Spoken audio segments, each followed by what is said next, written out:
Mapalad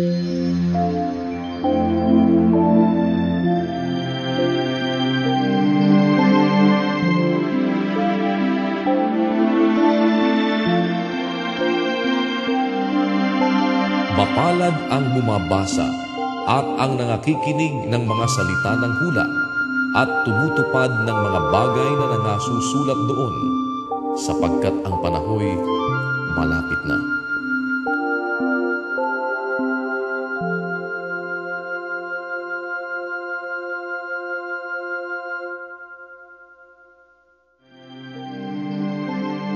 Unang Timoteo, Kapitulo 6.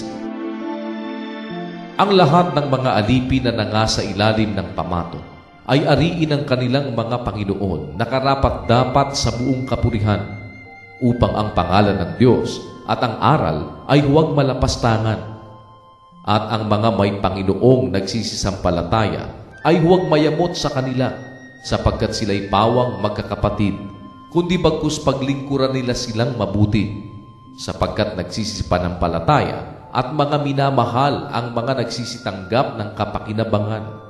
Iyong ituro at iaral ang mga bagay na ito. Kung ang sino may nagtuturo ng ibang aral at hindi sumasang-ayon sa mga salitang nakagagaling, sa makatwid ay sa mga salita ng ating Panginoong Hesukristo at sa aral na ayon sa kabanalan, ang gayon ay palalo, walang nalalamang anuman, kundi may sakit sa mga usapan at mga pagtatalo, sa mga salitang pinagbubuhatan ng kapanaghilian, mga pagkakaalip, mga pag-alipusta, mga masasamang akala, pagtataltalan ng mga taong masasama ang pag-iisip at salat sa katotohanan, na nagsisipag-akala na ang kabanalan ay paraan ng pakinabang. Datapwat ang kabanalan na may kasiyahan ay malaking kapakinabangan, sapagkat wala tayong dinalang anuman sa sanglibutan at wala rin naman tayong mailalabas na anuman. Ngunit kung tayo'y may pagkain at pananamit, ay masisiyahan na tayo doon. Datapwat ang mga nagsisipagnasang yumaman ay nangahuhulog sa tukso at sa silo at sa maraming mga pitang hangal at nakasasama, na siyang naglulubog sa mga tao sa kapahamakan at kamatayan. Sapagkat ang pag-ibig sa salapi ay ugat ng lahat ng uri ng kasamaan, na sa pagnanasa ng iba ay nangasinsay sa pananampalataya at tinuhog ang kanilang sarili ng maraming mga kalugbayan. Datapwat ikaw, o tao ng Diyos, tumakas ka sa mga bagay na ito at sumunod ka sa katwiran, sa kabanalan, sa pananampalataya, sa pag-ibig, sa pagtitiis, sa kaamuan. Makipagbaka ka ng mabuting pakikipagbaka ng pananampalataya.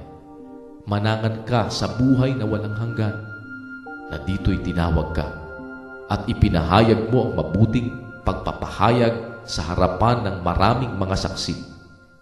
Ipinagbibilin ko sa iyo sa paningin ng Diyos na bumubuhay sa lahat ng mga bagay, at ni Kristo Jesus na sa harapan ni Poncio Pilato ay sumaksi ng mabuting pagpapahayag.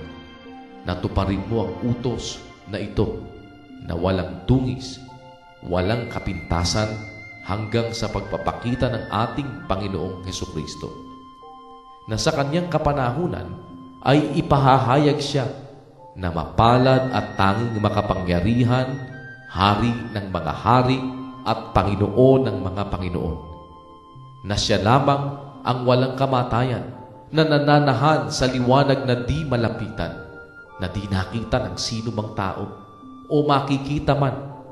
Sumakanya nawa ang kapurihan at paghaharing walang hanggan.